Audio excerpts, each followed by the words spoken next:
Sveiki lenktynininkai. Taigi, šiek tiek naujos informacijos apie artėjantį Endurance. Šiek tiek keičiame formatą. Iki tol skelbiau, kad bus formuojamos vietoje bus formuojami vakaro komandos. Po 3 žmonės, tačiau pasižiūrėjus, kad tikrai entuziazmas jūsų didelis ir kovoja tarpusavį gan smarkiai, nusprendžiau, kad reiktų visgi daryti pilnai komandinę įskaitą. Reiškiasi, ko man reikia iš jūsų. Formuokit komandas minimum 3 žmonės, maksimum 6 žmonės, nes tos komandos važiuos įskaitoj, pelnys už tai taškus komandinius ir metų gale bus specialus prizas įsteigtas, tuoj parodysim. Taigi specialų prizą mums įsteigė Social Club Cars and Poker arba Cars and Poker Social Club. Tai būt daugelis mes žinom, kas čia yra. Tai bus dovanojamas specialus vakaras laimėjusiai komandai, plus 2 jos draugam. Kitaip sakant, 8 žmonėm. Jeigu tai yra komanda iš 6 žmonių, tai 6 žmonės plus 2 draugai. Jeigu komanda iš 3 žmonių, tai 3 žmonės plus 5 draugai ir panašiai. Tai prizo vertė yra 2900 eurų, tai tikrai verta pasistengti, manau. Net jeigu ir nespėsite suburti staigiai komandos ir atvyksite tiesiog pavažiuoti Endurance kaip iki tol, kad buvau sakęs, kad vietoj formuosim komandas, tai iš tikrųjų galėsim suformuoti vietoj komandas po 3 žmonės ir kas žino, gal ta komanda visai prilips. Tai dabar galbūt šiek tiek taisyklių apie patį Endurance dar kartą pakartosiu gyvai, kad nereiktų ieškoti tarp visų tų mano parašytų postų, kaip visa tai vyks ir kas tai yra per idėją. Tai pradėkim galbūt nuo reikalavimų komandams, tai yra toksai, kaip ir minėjau, pirmas reikalavimas tai yra minimaliai 3 žmonės, maksimaliai 6, bet į varžybas važiuoja 3 žmonės pasirinkti pačios komandos vidiniu nutarimu. Reiškiasi, atvykti gali 1 kartą per sezoną 2 žmonės. Tarkime, negalėjo tiesiog, taip išėjo, kad negalėjo atvažiuoti kiti nariai ir atvažiuojate 2. Tai 2 galima atvažiuoti 1 kartą per sezoną, bet gaunat laikinę nuobaudą. Už tai, kad atvyko 2, tai laikinė nuobauda yra prie jūsų pravažiuoto laiko, yra pridedamos 5 minutės. Tai yra sąlyginai daug iš tikrųjų. Tai aš manyčiau, aš taip primečiau rezultatus, palei jūsų pravažiuotus individualius rezultatus, tai maždaug kainuotų galimai 2-3 vietas, jeigu taip ganėtinai panašiais tarpais važiuotumėt, kaip dabar važiuojat, tarp jūsų laikai kokie yra, tai maždaug būtų porą pozicijų žemyn. Nėra tragedija, bet tikrai skauda. Tuomet komanda gali eigoje Endurance prisijungti naujų pilotų. Reiškia, jeigu startavo 3, nesiparinkit, eigoje galite prisijungti dar žmonių iki pilnos 6 žmonių komandos. Galit ir važiuoti visą sezoną 4 arba 3, kaip jums patogu. Bet, žinoma, kiekvieną etapą reikia sudalyvauti, tai žiūrėkit, kad paskui neprasileistumėt su datom. O dėl to ir 6 žmonės komandai, nes, tai yra lanksčiau tiesiog. Tačiau, jeigu norėsit pakeisti komandą, tai yra draudžiama, reiškia perbėgti iš vienos komandos į kitą, tarkim, jūsų komandai nesiseka, matot, kad kitoj komandai sekasi, perbėgimas yra draudžiamas. Reiškia, jeigu jau pradėjot važiuoti su komanda, tai maksimum, ką jūs galite padaryti, tai iškristi iš tos komandos, išeiti iš tos komandos, arba jūs gali išmesti ir už, tarkim, kažkokį nesportinį elgesį, ten vidinių komandos nutarimų. Tai va. Jeigu iš jūsų komandos, tarkim, išeina, ar jūs esat priversti išmesti žmonių kažkiek, tai maksimum, kiek jūsų komandai per metus gali būti narių buvę, tai yra 8. Kitaip sakant, jeigu jūs važiuojat pilnu sąstatu, tai yra 6 komandos nariai, pas jūs gali pramigruoti maksimum 2 žmonės. Reiškia, 2 išeina, 2 ateina, viskas, daugiau nebegalima, jau jūsų komandoje yra 8 žmonės buvę istoriškai šitą sezoną. Sekantis reikalavimas komandom tai yra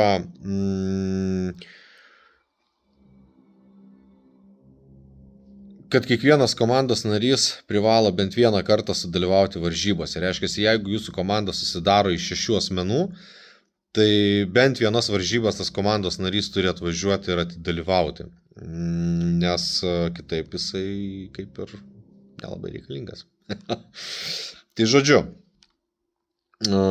reikalavimai komandom greit dar kartą prabėgu, tai reiškia minimaliai 3 pilotai, maksimaliai 6. Migravimas į kitas komandas yra draudžiamas, tačiau jūsų komandai sudėtyje gali būti per sezoną nedaugiau 8 žmonių.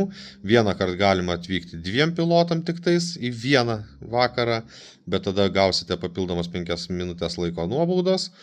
Ir kiekvienas komandos narys privalo bent kartą sudalyvauti. Reiškia, jeigu jūs turit kažkokius 2 ar 3 labai stipriai važiuojančius, tai jūs galite juos pastoviai deleguoti į varžybas, tačiau visi kiti vis tiek bent vieną kartą privalo atvažiuoti. Ten ar atvažiuos visi vienu metu ir parodys prastesnį rezultatą, ar tiesiog jūs į kiekvienas varžybas po vieną imsit ir jį trumpai laikysit trasui. Čia jau jūsų strategijos, kaip sakant, klausimas. O strategijos šitose endurance varžybose tikrai bus, nes visai esmė yra strategijai šitam endurance. Taigi, toliau gal eikime prie varžybų eigos. Tai eiga pati labai nepasikeitė ir jos idėja. Tai mūsų tikslas yra nuvažiuoti 10 km.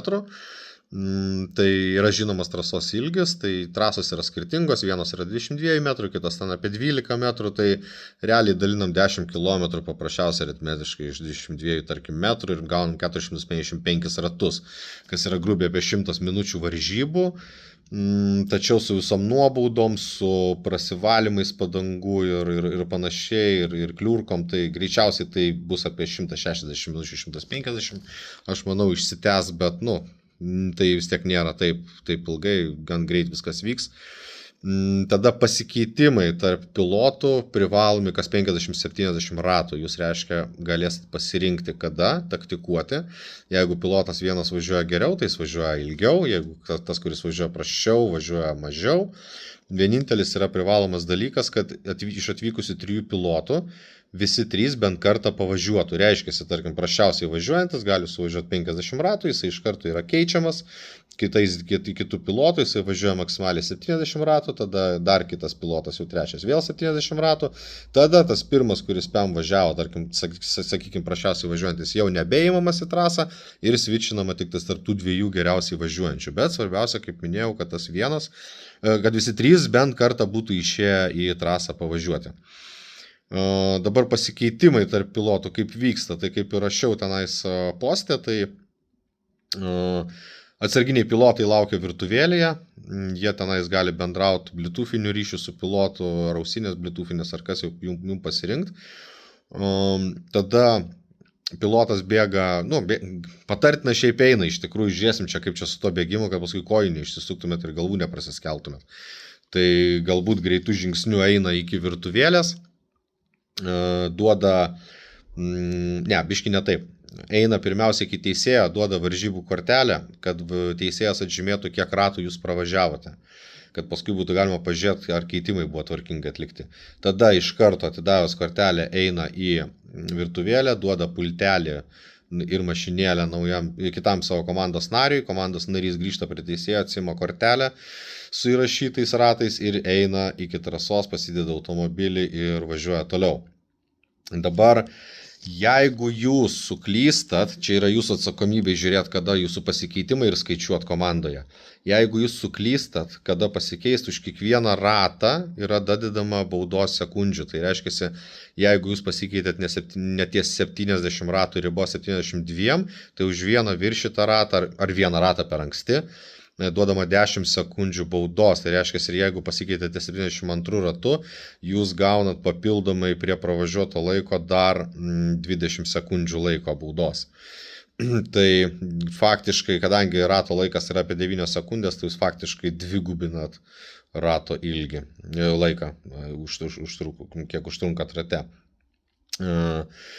Leidžiamas yra techninis aptarnavimas. Kas yra techninis aptarnavimas? Reiškia, tai yra, aš paskui gal padarysiu atskirą video, nuo ko priklauso automobiliukų greitis ir kaip jį maintaininti, kad jums duotų tokį, kaip ir žinių būstą biškiuką, bet principė tai yra, kaip matėt, patys padangų valymas. Tai padangų valymas tikrai atima apie pusę sekundės nuo rato, ilgoj perspektyvai net ir sekundė būna. jau kai labai gerai užsiteršia per ratą. Nu, bet čia man vėlgi, jum gali būti ir 1,5 sekundės, aš šiaip kiek žiūrėjau, tai jo, gal net teisingai būtų sakyti, kad iki 1,5 net sekundės prailgina rato laiką užterštos padangos.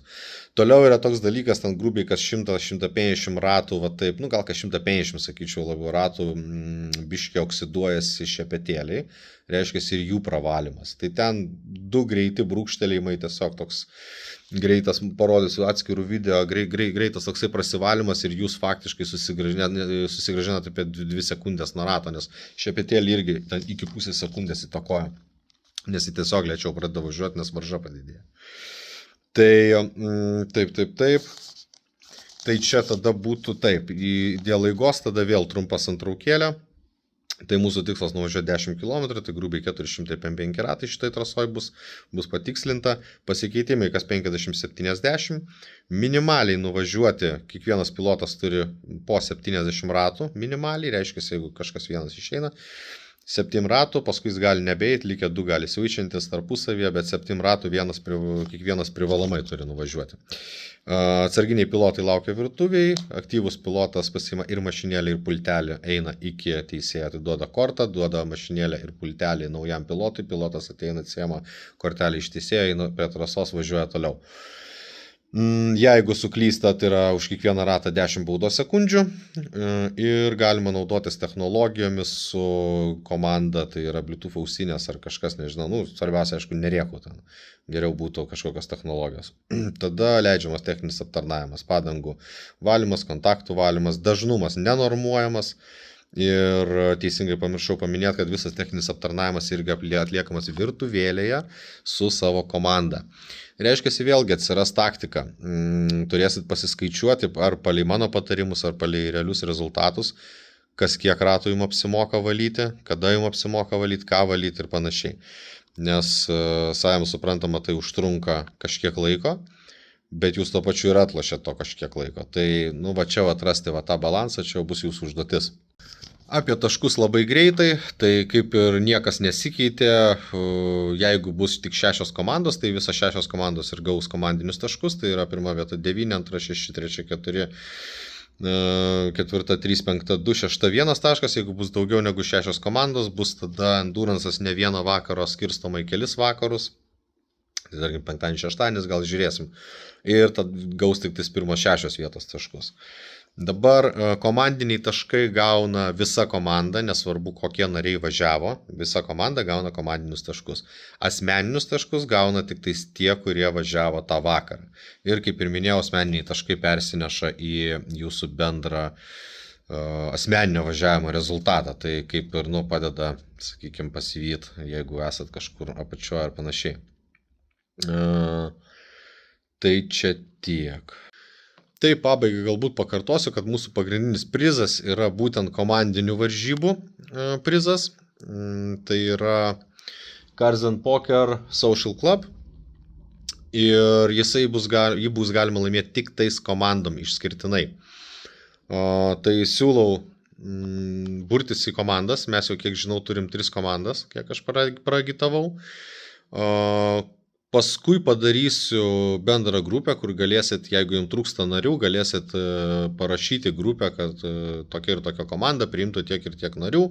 Ir jūs ten jau asmeniškai bendrausit, kaip sakant, jeigu jūs ten viens kito kažkurie nepažįstat, bet matot, kad gerai važiuoja ir norėtumėte ten susiburti, tai ten jau jūsų pačių bus komunikacija.